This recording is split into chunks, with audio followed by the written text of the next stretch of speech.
Good morning, everybody, and welcome again to the International Press Center.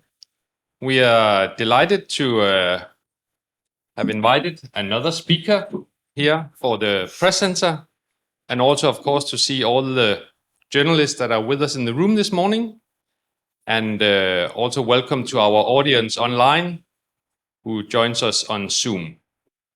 I think it was a quite late night last night for some of us, especially for you, Rune.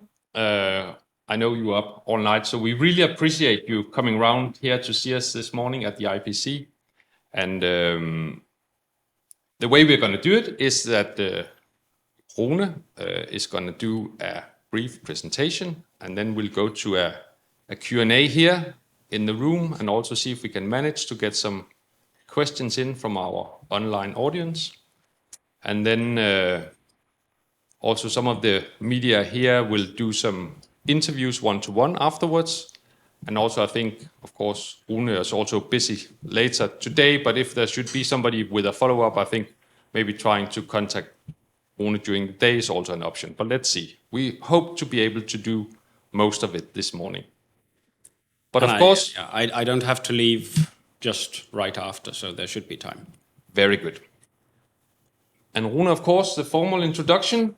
You are one of the much used political experts here in Denmark. You're professor of political science at Aarhus University, and you've been, of course, looking after Danish elections for a long time, and also, I think significantly this morning, what happens after the election. So we are pleased to see you here again, and without further ado, I would just give the floor to you and say welcome. Thanks. Thank you, and thanks for the introduction and the invitation. As Peter said, I'll do just a brief intro, and then we can take questions. What I would like to talk about is first give you just a short recap of what's been going on over the past 3-4 weeks. But then, of course, also some words about the result itself, and then what's up next then. So this debate has been fought over a rather broad variety of topics. The top of the agenda has been healthcare, the healthcare sector, how to get sufficient nurses is the big issue for the Danish healthcare sector. There's a shortage of nurses in the sector. We've also discussed climate, what to do to curb CO2 emissions. This was a big topic of the previous election. This time it wasn't as dominant as 4 years ago, but still it was ranking in the top 3. And then, of course, we've also discussed inflation, what to do to help out people who can't pay their bills, basically. These have been the main topics. An additional topic has been, and I'll return to that towards the end, has been the issue of which government should be formed. And this idea of the so-called broad government, i.e. encompassing parties from both of the two traditional blocs, has been a separate new issue that has been discussed. I think that some, and I've heard that from some of your colleagues over the campaign, some might think of as a traditional topic in Danish politics, i.e. immigration, has not taken up that much space on the agenda this time around. The main reasons I would point to for that not playing too much of a role is that, first of all, we're not currently seeing that many asylum seekers coming to the country, so the objective problem in that sense, if you will, is smaller than it has been sometimes previously. Also, and that's potentially the crucial bit, most of the major parties basically agree on the current policy line. So if one of the major parties, for instance, would have run on a campaign to change the legislation in a liberal direction, then we would have discussed it, because that's not popular with a majority of parties in parliament, nor with the majority of the population. So we're at a place where there's a fairly widespread consensus about this topic and the way it's handled currently, and therefore it's basically off the agenda. What has happened, though, the little discussion that has been about the immigration issue during the campaign has actually been about whether the policy has become too tough in certain respects. Parties, some parties, the moderate party, the new party led by Lars Løkke Rasmussen, the former prime minister, he's openly said, well, some of the policies I helped put in place when I was last prime minister, they are too tough, we should scrap some of those. And some of the right-wing parties have said, yes, well, maybe we shouldn't expel people who could actually take up jobs right away. So to the extent that it has been discussed, it's been from the opposite angle of what the way we've handled it previously. Okay, so what's happened in the polls over the campaign? Well, the big surprise is the moderates, who came into the campaign just a little bit above the 2% threshold, but now secured, what did they end up with? 9.3% of the vote, a huge success. And largely unexpected, except that we had expected that there would be some increase for them, but certainly not to that extent. On the other hand, big losers have been the Conservatives, although they only lose about 1% as compared to the previous election. Back in August, mid-August, they were polling 15, 16, sometimes 17% when their leader announced his candidacy for prime minister. But since then, he was hit by, I guess you could say, two hammers. One is discussions about his personal credibility, also based on some personal private stories, but also a discussion about their tax proposal, which would cut taxes at the high end and therefore was seen by many voters as too right-wing, and certainly it was seized by the Social Democrats to really campaign on them. And that indeed succeeded, so they actually lost. Also, a big loser again has been the Danish People's Party. As you may recall, in the previous election, they lost around 2/3 of their vote. They repeated that, although now from, of course, a lower vantage point, but again, they lost 2/3 of their vote, basically. But still, they succeeded staying in parliament. I think, what was it, they ended up at 2.6%, securing 4 seats in parliament. So that's one of the other big losers. A small winner, but still not unimportantly so, is the Social Democrats, who secured a gain of 2 seats, so now they're at 50, which is the best election since 2001. So, and of course, you know, as a governing party, there is usually the price to pay that you lose in the polls, but they bucked that trend in this election. I think another thing that's been characteristic of the campaign has been, as I said, this focus on the question of who will form the government, but also an increased focus on personalities. As I said, the problems encountered by the Conservative Party was to no small degree fed, if you will, by questions about the personal credibility of their chairman. We've seen the new smash success, the moderates, which is essentially a one-man party. They campaigned with posters of the chairman everywhere in the country, even though you could only vote for him in one of the precincts.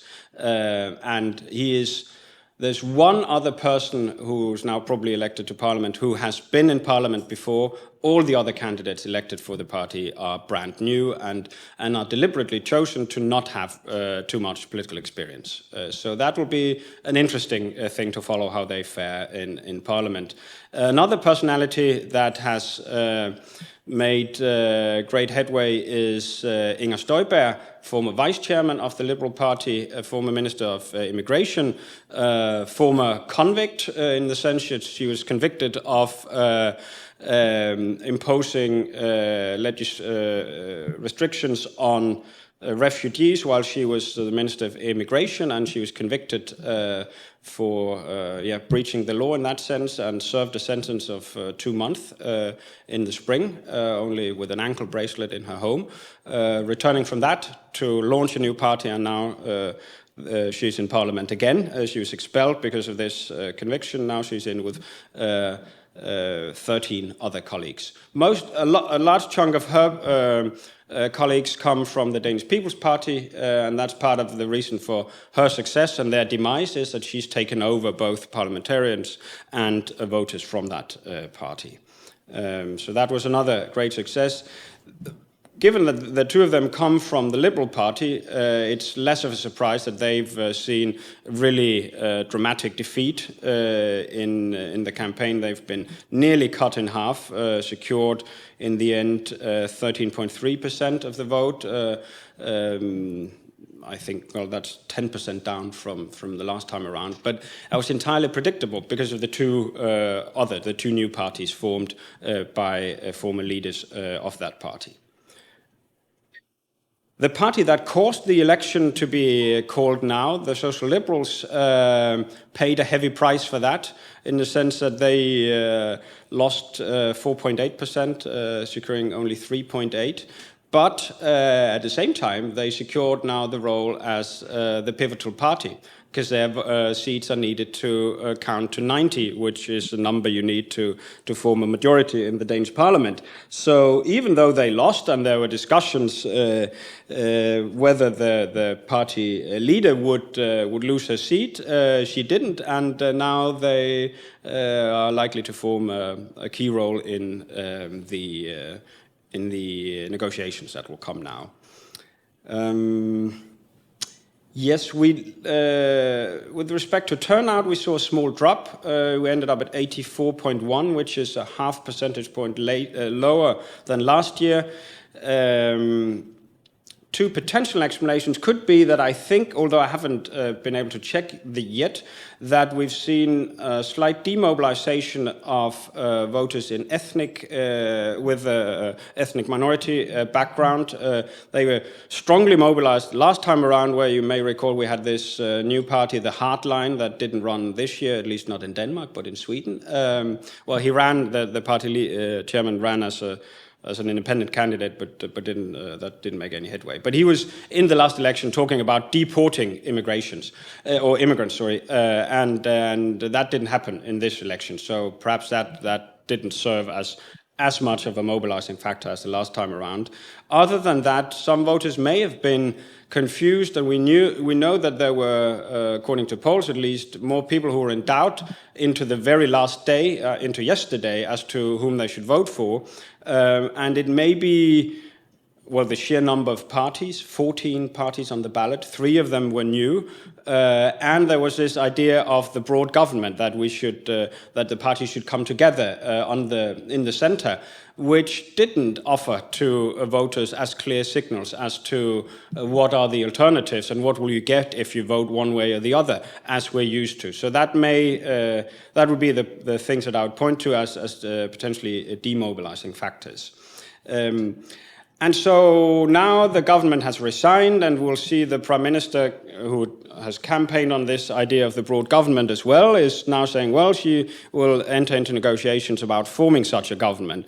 And in that sense, you may, at one point, from that perspective, you may conclude that, well, things are really changing now in Denmark. We're looking into uncertain times. And that is certainly, at least for now, correct. And I will come back to that in just a second. But I just want to highlight that there's also another perspective on the result. And that is that we are basically where we usually are. We have a red bloc that secured a very narrow majority. The blocks usually are secure very narrow majorities. And then we have a blue bloc plus the moderates, who say that they are not really part of a bloc, but most of the voters come from the blue side. So if you were to sort of add them to the blue bloc, we're in the classic situation of two blocs facing off one another. And at least that will be the dynamics of the government negotiations, because the Prime Minister will have these two options to play on at the same time. So if you will pardon my French, one take on that would be to say plus ça change, but plus ça reste la même. So it looks very different, but if you look at it in that bloc way and allow yourself the liberty of adding the moderates to the blue bloc, well, it's business as usual. Of course, Lars Løkke will say that, you shouldn't. We'll see. Yes. So what next? The Prime Minister will go to the Queen today at 11 and announce that the government resigns because it no longer has the support of a majority. Well, there will be a majority against it if it were to turn up in Parliament, and that's based on the fact that the Social Liberals have said that they will not support a single-party Social Democratic government, and therefore she basically has to resign. Then the party leaders will come to the palace and advise the Queen on who should lead negotiations to form a new government, and there will be sufficient parties pointing to the current Prime Minister that she will be appointed the royal examiner or explorer. Well, I don't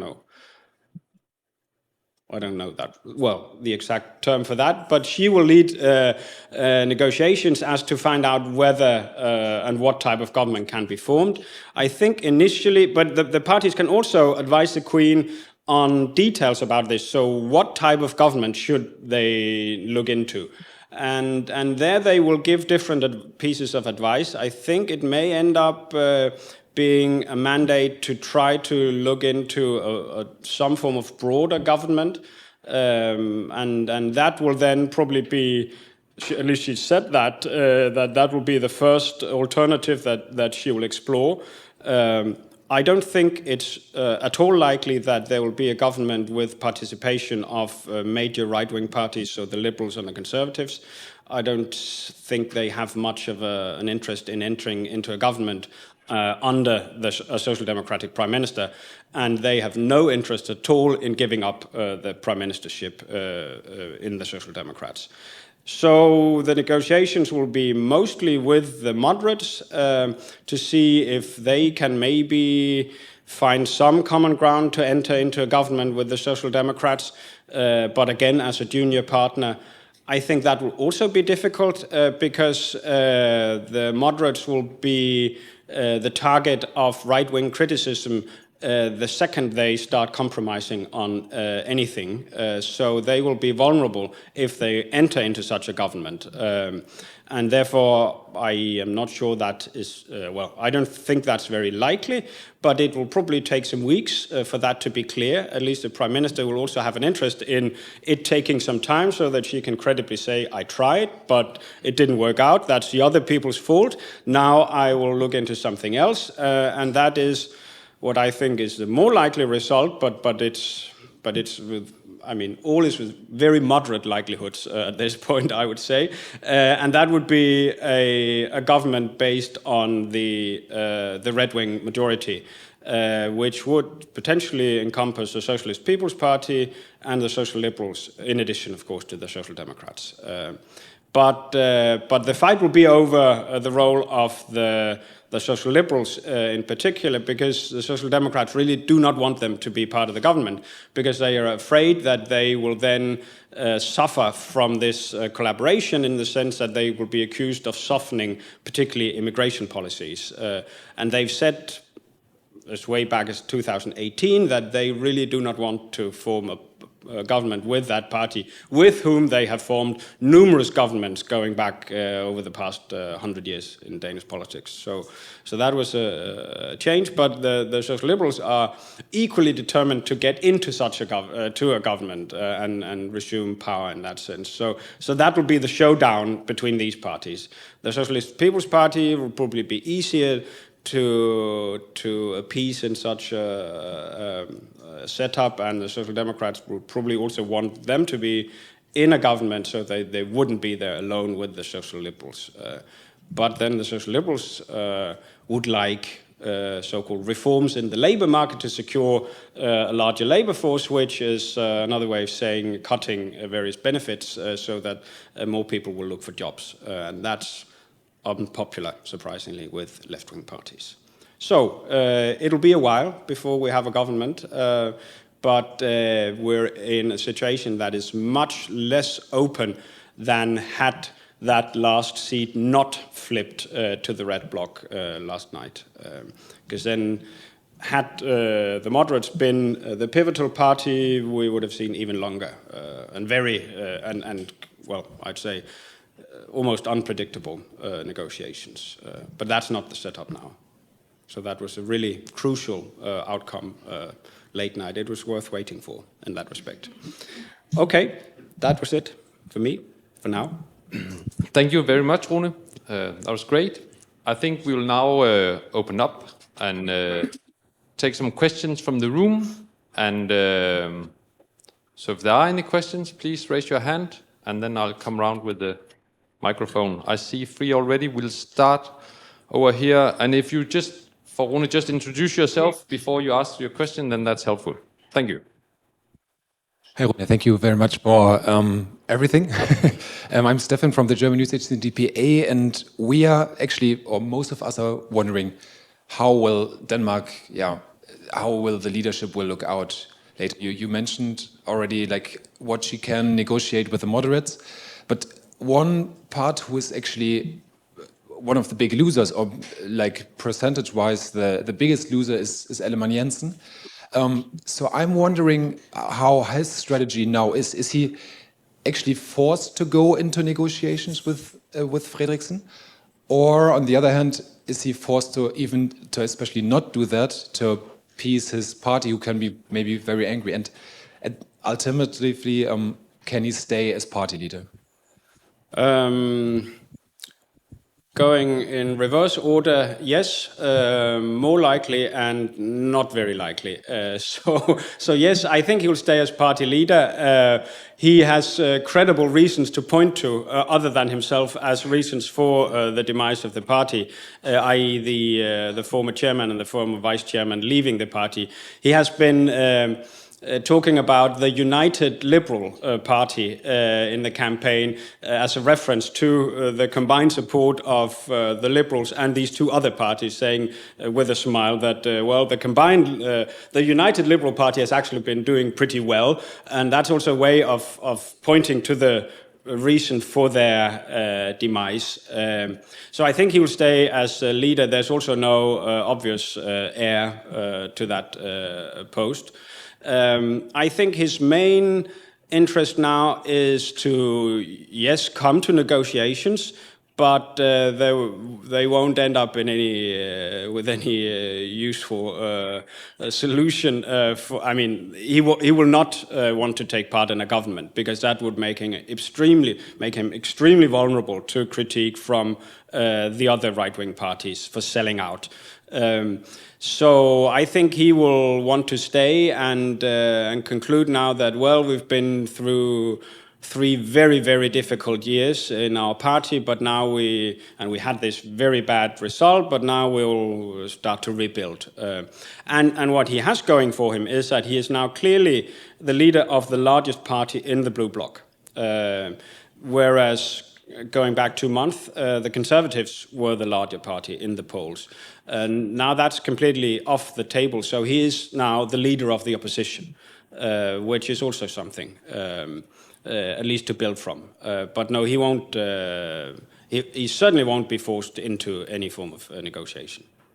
He will come, but nothing will come of it. Thank you. Then we'll go down here. I think we had Staffan first, and then Bette. Okay, thank you. Staffan Dahle, Swedish freelance. The paradox of Lars Løkke Rasmussen. He ran for parliament and possibly government on a platform different than the policy he's been convening as prime minister. Now, and yet he did get quite some support. Is there a political scientific way to explain that? We can all have our anecdotal, examples, but can you say something? Did his voters also change their mind, or are they agree with him being able to change his mind, or how should that be explained? I'm not sure I have a very scientific explanation for that, because that is really a surprise, the extent to which he has been able to secure forgiveness from the voters. First, from very many scandals going back 7-8 years. Not by international standards, but by Danish standards, big scandals that created a lot of bad attention for him. He seemed to be able to, in his last stint as prime minister, to sort of work his way out of that and be forgiven. And then he launched this idea in the previous campaign as a regular bomb, you could say, in the middle of the campaign, this idea of the broad government, which nobody in his then party had heard about before. And that just came out in the middle of a campaign, surprised everybody. And he thinks, and they had apparently done some internal polling showing that this was a very popular idea and there would be voters to be gained from it. And that's basically what he's then taken with him into this new party. And he apparently is correct in that. And it seems that voters, there is a segment of voters who place very great confidence in him and his personal abilities as, an architect of the welfare state and pulling the levers in various ways so as to secure a good outcome. And who are then also very fond of this idea of the broad government. Perhaps to understand that, you have to remember that we have this very consensual political tradition in Denmark. No surprise to Swedes, but there's a long and strong tradition of coming together in broad compromise about most issues, basically. A good example was back in March when 5 of the major older parties came together in an agreement to increase the Danish defense budget so as to finally, but only in 2033, to comply with the NATO 2% requirement. But that's an example of how they come together and solve problems. And that's the way it basically runs. And that's very popular. People like it. You could say that to some extent makes the broad government unnecessary, because we already have this broad cooperation. But the idea is very popular. And so he seized on that. And that has been fueling his campaign. That, and then a campaign that has basically revolved around him. As he gained the pivotal role in the polls, everybody asked him, so who will you point to? And he had this phrase, we're not pointing to anybody, we're not pointing at somebody as prime minister, but at something. And that he said that all the way through. And now the question is then, what is this something, and who will then be the somebody who could be ahead of that? But it is, I guess I also said that it's been a surprise, the extent to which voters have been willing to go along with this. One last take on it is to say that it is potentially also a reflection of the other alternatives. So many voters do not like the current prime minister. She's been a polarizing figure, not least because of her role during the pandemic, but also her general way of approaching running a government. And many right-wing voters do not like the liberal leader either. They think he's sort of a social liberal in disguise. So that also, when the competition is bad, you can increase your support. Thank you, Rune. We'll try to mix in a few questions from our audience on Zoom. We'll come back to you here in the room. I think I'll do 2 at a time, and then we'll see if you can manage. I'm sure you can. Yes. First of all, the local online asked, how likely is it that Mette Frederiksen will work with the Liberals, Venstre, which he says her speaking going across the middle could be a preference. Is that a likely scenario at all?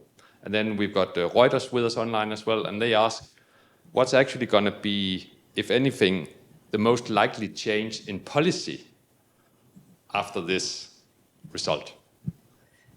Interesting questions. The first one first, which is basically the same as the first question. No, I don't think it is likely that there will be... I mean, there will be negotiations, and the Liberals will come to these negotiations, but they will not last very long, and not very much will come of them. I don't think he has any incentives to give concessions to form such a government, and the Prime Minister, doesn't have any incentive either to give him very many concessions either, because she has the red majority to fall back on. So I don't think that will happen. Policy changes, none with respect to our stance towards the outside world. I think that's there's broad consensus about that, so that's not going to happen. Not that many on the internal side either. Of course, they will work to soften the blow of inflation without making it even worse, striking that balance. Something will happen in the healthcare sector, but finding the missing nurses is really a difficult problem. So we'll see who can come up with a solution to that. With a red, and as some of the parties will point out, green majority, we are likely to see the introduction of some form of CO2 taxation on the agricultural sector. But the exact form we'll see. But they will push ahead on that agenda as well, and that, I think, something certainly will continue to happen in that area. Then the good question is, how about immigration policy? Because the Social Liberals, if I mention, I forget. They've said they do not want to support any government continuing the plans to work to send asylum seekers to Rwanda.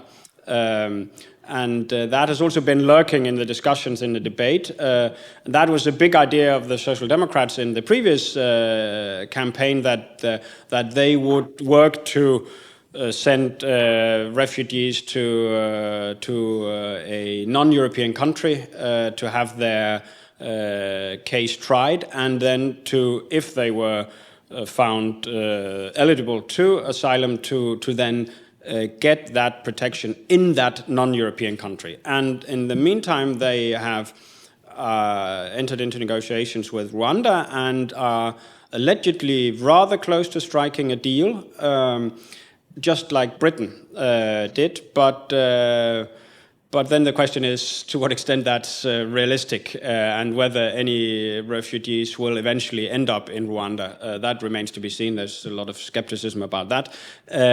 But the Social Liberals are very much opposed to this, and they have said that they will not support a government that even continues working with these plans. And that will be one of the tough issues for the negotiations that will now go on. Thank you.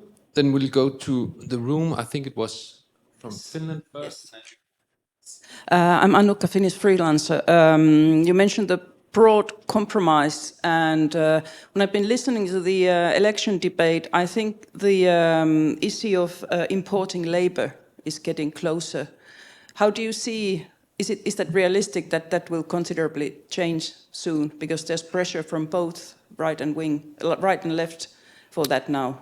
Yes. I mean, it is something that, where, as I understand, rules have already been changed. The issue is what minimum salary to require from a job for somebody from outside the EU to be allowed to enter the country to take up such a job. And of course, trade unions and left-wing parties are worried that if you lower that too much, you will have too many immigrants coming in and forcing down the wages in the lower end of the spectrum, whereas business and right-wing interests will say, well, we need new hands to keep business growing, basically. If they can find nurses that can easily be taught Danish, they will take any and all of them, basically. There's two things to consider, at least in that discussion. One is that there's some hesitation about opening up from immigrants from particularly Muslim countries. And that's said rather openly, at least among some of the right-wing parties, that they're not interested in that. So that's one thing, a sticky point, you could say. Another is that although we are now, I think this past month, there was a new record of the number of people employed in Denmark. That may change in a not too distant future as the inflation, the effects of the inflation kicks in. So I think we're at a point where just right now, today, yes, there is a shortage, but who knows in 6 months. Although, of course, in certain sectors, there will still be a shortage. So I am not exactly sure just what to say. I think we will... unfortunately, probably rather soon be in a situation where unemployment will be rising, and then that will take away one of the main arguments for lowering this wage limit.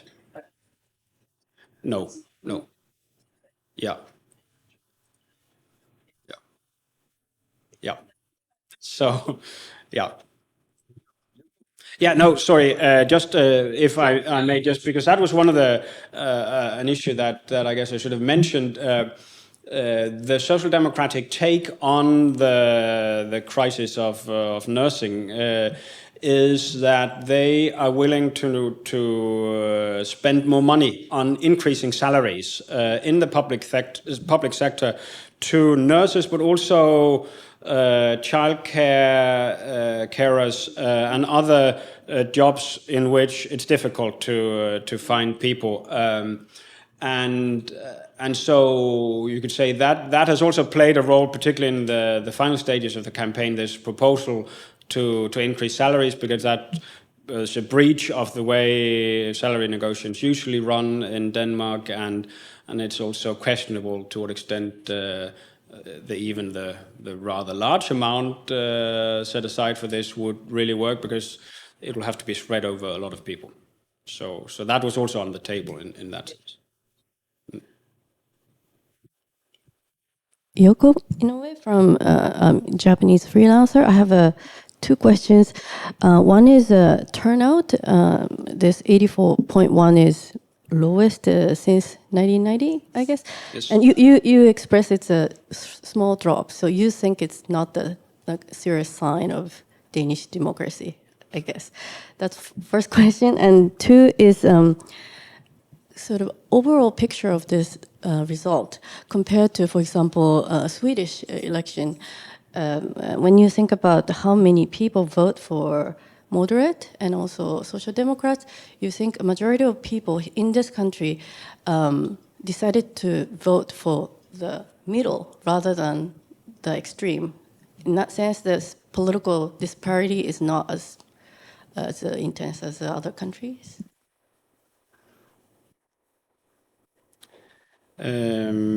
Yes. Well, turnout.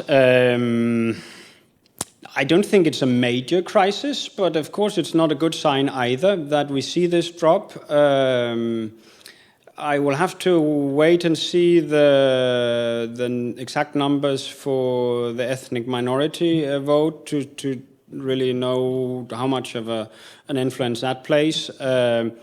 But I think this idea of the broad government and also the many parties and the new parties may have confused some voters and really made it more difficult for them. And some of them have solved that difficulty by abstaining. And that, well, I'm hesitant to say, but you could say that it is potentially a sign of maybe a surplus of democracy, in the sense a surplus of opportunities, at least. So potentially there's a tipping point as to how much change and how many parties, at least some voters, can navigate at the same time. But on the other hand, you would say that, well, the more the merrier. The more parties, the better opportunities voters have for matching their preferences to their vote. But of course, it's also more challenging. And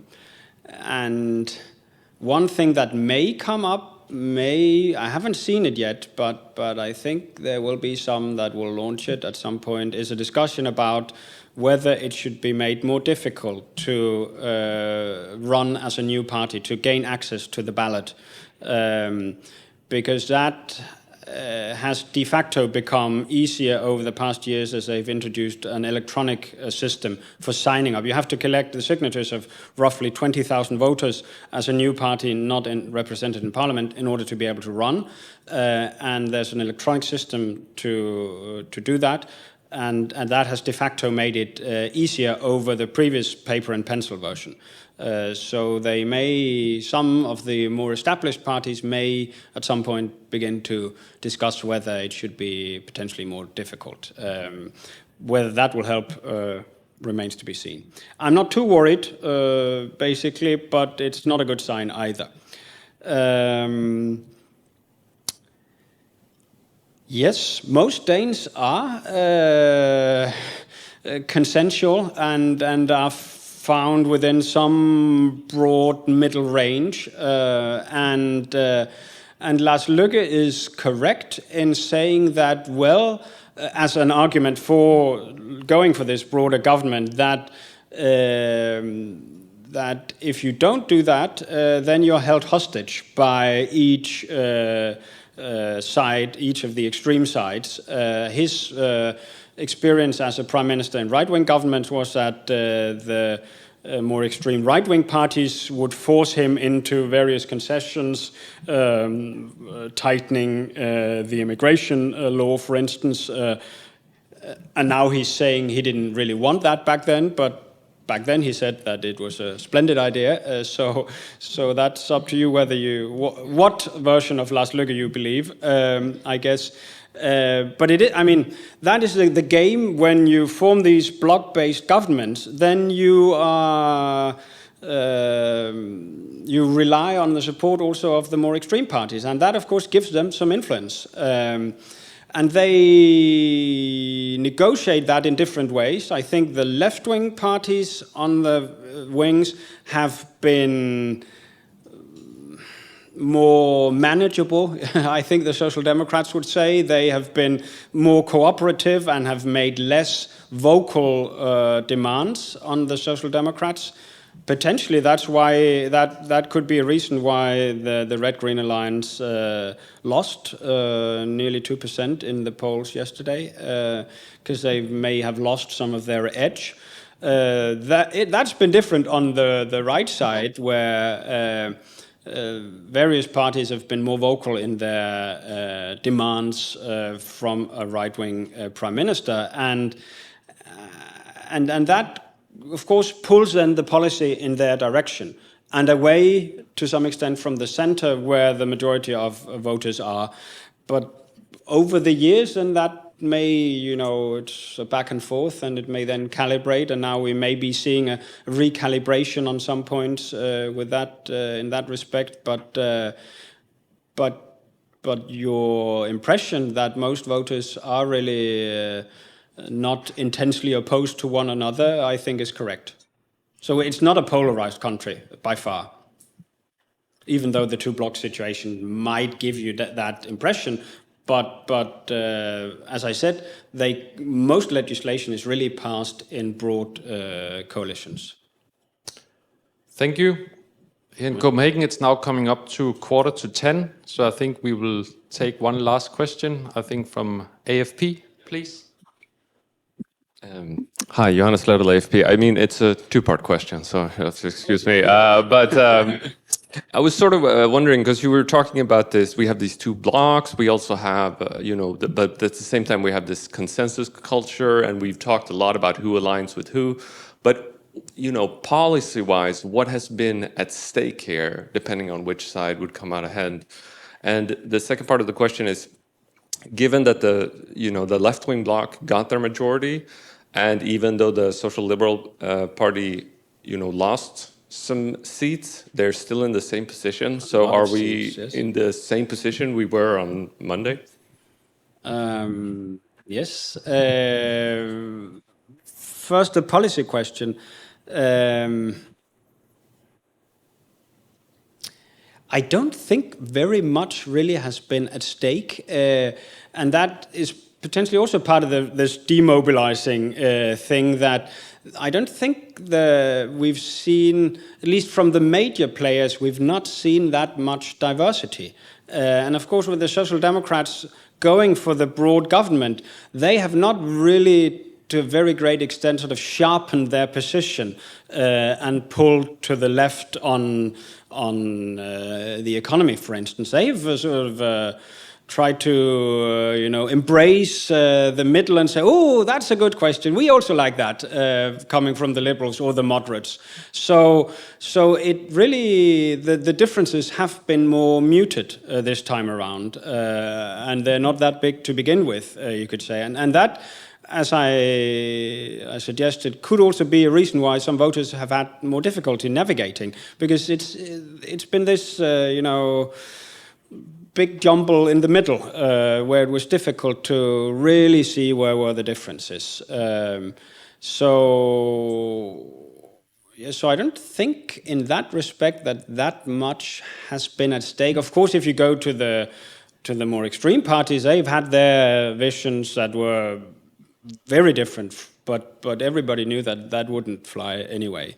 So the mainstream parties who were likely to enter into government have been pretty much in the same terrain, perhaps except for the Conservatives, going back 2 months, where they launched this economic plan, which was aiming to cut taxes, particularly at the high end, and that was seen as very right-wing, and the Social Democrats seized on that and said, oh, you want to cut taxes for the rich and lay off 40,000 people in the public sector.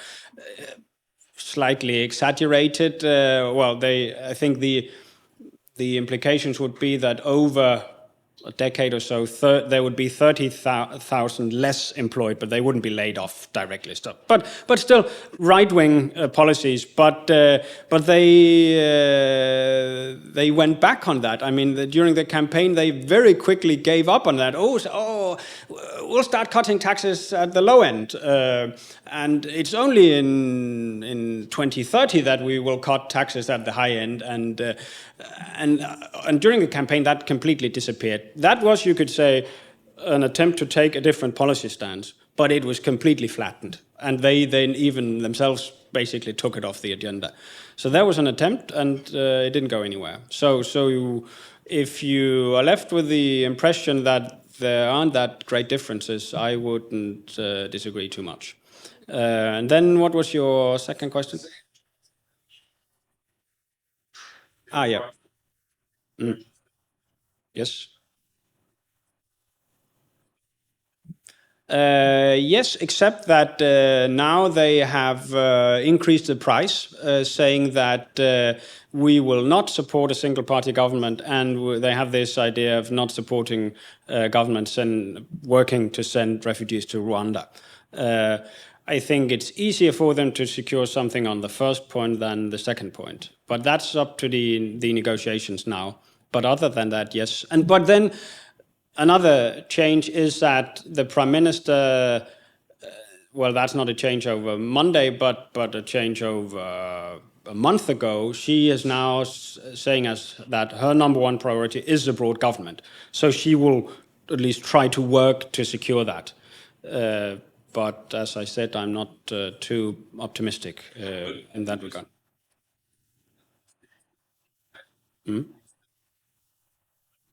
Yes.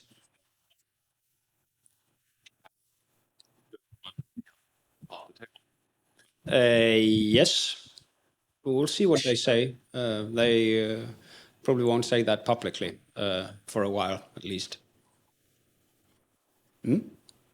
Thank you so much, Rune. Thanks for coming this morning and Thank you. for your answers and insights. I'm sure there's going to be a lot more to follow over the days to come, as you have clearly indicated. But for this morning's session, thanks a lot, and thanks to our journalists here and also to the guys joining us on Zoom. Thank you. Thank you. It's interesting questions.